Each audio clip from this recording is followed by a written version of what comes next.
What is up, though, Lions fans? It's your boy Chef, and you already know what time it is. It is time for the YAK Pod episode number 25. Now, yesterday we were talking about combine interviews with the defensive backs. Now, we're going to continue with the combine series. We're going to do something a little bit different today. We're going to talk about some of the numbers, some of the standouts, and just a word of warning. Let's get right to it. So yesterday we had the defensive line doing their testing, and there were some large standouts. Pun intended, no pun intended, you be the judge. Now, some of the top standouts from the defensive line, of course, number one being Braden Fisk. Now, Braden Fisk out of Florida State is 6'4", 292 pounds, and he was moving like a much smaller man. His RAS scores were off the chart per Kent Lee Platty. Braden Fisk is a DT prospect in the 2024 draft class. He scored an unofficial 9.92 RAS out of a possible 10. This ranked 14th out of 1,600 defensive tackles from 1987 to 2024. So since 1987, this guy is the 14th ranked. That is pretty dang high. Now, for those of you who are not familiar with the RAS is an athletic score, a relative athletic score, and it does things like talk about 40 times, talk about 20-yard splits, 10-yard splits, height, weight, bench presses, vertical leaps, broad jumps, and all these things, and it makes a formula out of 10. It's an average out of 10. So actually 10 is the highest. This guy had a 9.92. If you look back at Jack Campbell, he had a pretty high RAS score as well. So Jahmyr Gibbs had a high RAS score, etc., etc. So you understand what a RAS score means. Just you're really an athletic freak if you're scoring 10 or very close to a 10. So this guy is 292 pounds, and his athleticism is off the charts. If we look at his shuttle time, it was 4.37. Aaron Donald posted a 4.39, right? He had great footwork. He did footwork drills. You can go and look at the videos from the combine, and you'll see exactly what I'm talking about. Byron Murphy, he had a good showing as well. T'Vondre Sweat had a good showing. Obviously, Byron Murphy is 297 pounds. T'Vondre Sweat is 366 pounds. He didn't weigh in at the Senior Bowl, okay, and that raised some eyebrows, but obviously, he weighed in at the combine, and he was 366 pounds. Now, we don't know if he had to drop a few pounds, if he was closer to 400. We don't know. But he did what he did. So Chris Jenkins at 6'3", 299 pounds. He had great, excellent footwork drills as well. And then we have Ruke Orhorhoro. I think that's how you say his name. He comes in at 6'4", 294 pounds, and he did his thing as well. So all of that is well and good, but 'tis the season for people to start freaking out about combine numbers. And I can guarantee you, when the wide receivers do their thing and when the DBs do their thing, the running backs do their thing, we're going to be looking at 40 times. We're going to be looking at these athletic scores, and we're going to be going, wow, this guy is fantastic. But let me pour a little bit of cold water on that. As I said, 'tis the season for people to be freaking out about what people have done in underwear. They call it the Underwear Olympics. Nobody is actually doing any of this stuff in the game, right? You're wearing pads. How many times is a defensive tackle or a defensive end going to run 40 yards straight down the field? Now, if you're running 40 yards straight down the field, that means you are chasing someone, and I don't know who you're tackling. At 292 pounds, you're going to hawk them down 40 yards. There had to be a lot of things going on in that play, a lot of lateral movement, a lot of start-stop, a lot of, trying to get off a block here and there for a 292-pound man to catch you from behind. So while it is a good indicator of football things, as far as athleticism, it is not the end all be all, as they say. As Darius Robinson said, just cut on the tape and you'll see what it does. But we're going to talk about the top 10 draft busts who were combine warriors. Now, coming in at number 10 is Tim Tebow, and this is a USA Today article that I got, so you can feel free to go to USA Today and go ahead and look at the article yourself. But Tim Tebow comes in at number 10. We all know about Tim Tebow. He was a freak athlete. You know, he was fantastic. He would run the football. He couldn't throw the football very well. They tried to make him a tight end. I think he played H-back for the Jets or something crazy like that, and then he was out of the league. But we know he had that little magical run where he won a playoff game for the Denver Broncos, and he beat the Steelers in overtime. The long pass to Demaryius Thomas, which it wasn't really a long pass. It was kind of like Demaryius Thomas took a short pass to the house, 80 plus yards. But that's neither here nor there, because his career is neither here nor there, right? He was a bust. He performed well in the combine. He even performed well in college. But as far as throwing the football, and that's what a quarterback is supposed to do, he wasn't very good at it. So he's number 10 on the list. Number 9 on the list is Tavon Austin. He ran a 4.34 at the combine, and then he was drafted by the St. Louis Rams. They weren't in LA. They were St. Louis, 2013, round 1, pick number 8 overall, just because he ran a 4.34 at the combine. And we know that he didn't go on to do too much of anything in the NFL. Basically, he became a journeyman, and he was on 4 different teams. And he only one time in his career had more than 500 yards receiving in a season. That's not good. Number 8 overall pick, that is not good. Obviously, we all loved him on Madden. We would trade for him and put him on our teams, kick returner or whatever the case may be. But Madden is not real football, so he was a bust. All right, coming in at number 8, we had Stephen Hill. He was a wide receiver. 2012, round number 2. He was the 43rd overall pick.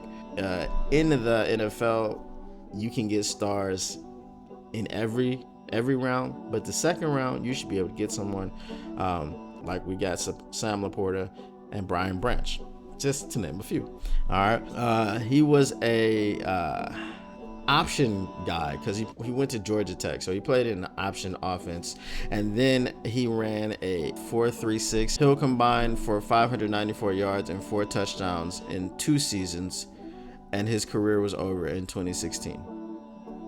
Okay, so he was drafted in 2012. He had 594 yards in 2 seasons with the Jets, and then he was out of the league in 4 years. Chris Henry was a running back. He was drafted in 2007, round number 2, number 50 overall by the Tennessee Titans. Now, he didn't have much production in college in the first place. So then when they drafted him, the Titans drafted him, it's because he ran like a 4.4, and he did some other things in the combine, and they picked him too high. He had a 4-year NFL career. He rushed for a whopping 122 yards in 4 years of an NFL career. That is shockingly bad. 122 yards can happen in a game. I think Aaron Jones had 122 yards, something like that, on the Cowboys this year in the playoffs. So that's terrible. And he only scored 2 touchdowns. In 4 years, he had 122 yards and 2 touchdowns. That sounds like a really good game. That is terrible for a career. Aaron Curry. Now, Aaron Curry, this one is near and dear to our hearts because there was the whole Aaron Curry or Matthew Stafford situation. Linebacker, 2009, out of, where was he from? Was it Washington, I believe? But he went to the Seattle Seahawks.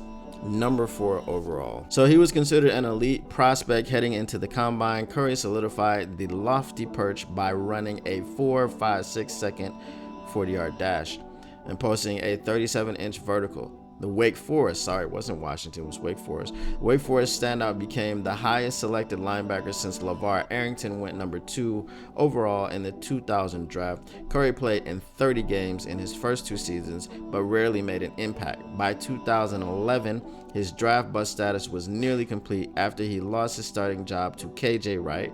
I mean, KJ Wright is damn good, so there's no shame in losing your starting job to KJ Wright, but he was shipped to the Raiders in exchange for a 7th round pick. Ouch. Damn. Now he's molding the Steelers' inside linebackers in his first role as an NFL position coach. That's terrible, right? That is terrible. This one is a big bust. I think we all remember Darius Heyward-Bey. I still remember that he went to Maryland. And he was drafted by the Oakland Raiders at number 7 overall. And it was because he posted the fastest 40 time at the combine since 2006. Of the 14 players with the fastest 40 times at the combine since 2006, 4 were drafted by the Silver and Black. Heyward-Bey, Jacoby Ford, DeMarcus Van Dyke, and Tyvon Branch. Now, if you saw the episode yesterday, I did say that Nate Wiggins would probably be drafted by the Raiders because he ran a fast 40 time, or Chop Robinson would probably be drafted by the Raiders because he ran a fast 40 time. And now you see where that came from if you didn't really understand what I meant. The Oakland Raiders will draft, Las Vegas Raiders will draft you if you are fast. That is just what they do. So Heyward-Bey ran a 4.340, and that boosted his draft stock. The Raiders picked him over more heralded receivers, Michael Crabtree, Jeremy Maclin. They were good. Right. Heyward-Bey lasted 4 seasons with the Raiders, collecting 11 touchdown passes and 2,071 yards receiving. Now, you would think that if they're going to use a guy as a deep threat, he would be able to get more than 2,000 yards in 4 seasons. That's about 500 yards per season, which isn't terrible, but it ain't great for a number 7 overall pick. The production just was not there. Now we're going way back. We're going to 1995. We're going with Mike Mamula. He was a defensive end and a linebacker. He was picked number 7 overall by the Philadelphia Eagles. So Mamula is the cautionary tale for putting too much stock in a combine performance. Turn back the clock to 1995, and it was rare that a draft prospect trained specifically for the combine's drills. But such preparation paid off tremendously for Mamula, who had a 38.5-inch vertical, ran a 40 that was extremely fast for his position. It was reported to be a 4.58, and had more bench press reps than the top offensive tackle in the draft, Tony Boselli. These numbers helped convince the Eagles to make an aggressive move to get Mamula, trading up 5 spots from number 12 to number 7 overall with the Tampa Bay Buccaneers. 5 picks after the Eagles selected him, the Bucs took future Hall of Famer Warren Sapp. Now, when you get drafted over a future Hall of Famer because your combine numbers, that is crazy. Matt Jones, position wide receiver, 2005, round 1, number 21 overall by the Jacksonville Jaguars. So he was 6'6", and he ran a sub 4.40. The Jags picked Jones, who was off the board 6 spots before the Atlanta Falcons took Roddy White, who was pretty good, damn good, and 3 selections before Aaron Rodgers fell to the Green Bay Packers. I really wish that the Jaguars would have selected Aaron Rodgers. You Lions fans know exactly why. I mean, we sent him packing, we sent him out of the division, and Kirby Joseph is his father, but you know why. It was so many years of frustration, so many years of heartbreak that we had to deal with damn Aaron Rodgers. And he could have gone to the Jaguars. He could have gone to multiple teams, but he could have gone to the damn Jaguars. And they picked this guy, 6'6", running a sub for 40. Jones lasted 4 seasons in Jacksonville, starting 15 games and catching 166 passes for 2,153 yards and 15 touchdowns. In 2009, Jacksonville had enough of Jones' off-field troubles and released him. So his production wasn't super duper bad, but obviously he had off-field issues and he just didn't pan out, and he was out of the league. Number 2 is Troy Williamson. He's a wide receiver. Draft 2005, round number 1, 7 overall, Minnesota Vikings. Now, Detroit Lions fans will remember this guy because he went to the Vikings. So after trading Randy Moss to the Raiders, the Vikings were desperate to replicate that vertical threat in their offense. Williamson was fast. He ran a 4.32 40, but he caught a bad case of the dropsies. He failed to hang on in Minnesota, lasting just 3 seasons and catching 79 passes on 167 targets for 3 touchdowns. He was unceremoniously shipped to the Jaguars in 2008 in exchange for a 6th round pick. None of those things are good. 167 targets in 3 years is not great. Amon-Ra St. Brown probably gets 167 targets in half a season. So in 3 years, that is not something good. All right, and number 1 on this list, obviously this is an older list because I don't think Vernon Gholston would be number 1 at this point in 2024. But on this list, we have Vernon Gholston, defensive end. He was drafted in 2008, round 1, number 6 overall by the New York Jets. He came out of Ohio State with all of the measurables that teams seek: size, speed, length, strength, but Gholston was raw and inexperienced. The 6'4", 258-pound physical specimen was impressive at the combine: 4.67 seconds, 35.5-inch vertical, 37 reps of 225 pounds on the bench, and New York was smitten, burning a top 10 selection on a player who would start just 5 games and record no sacks over 3 seasons with the team. So we just have to be careful of people coming out of nowhere, people that, are kind of like rocketing up the draft boards. And these are our draft boards. Some teams' draft boards as well, like the Las Vegas Raiders. These combine measurables and these combine performances are good to watch. They're very entertaining, but we shouldn't be selecting players based off of these things alone. And we know that Brad Holmes is much smarter than that. We know that Brad Holmes is not going to be doing that. So it is what it is. But that is all the time that I have for today. As always, you have to smash the like button as if it has done something to you. It has made you angry and you just smashed it. You should also subscribe. You've got to do that. And you have to be the kind of friend that tells another friend. You got to share. You got to let people know what's going on. This kitchen is immaculate. We're cooking the finest meats and the finest vegetables and the finest soups and the finest everything. But until next time, as always, I will see you later. Peace.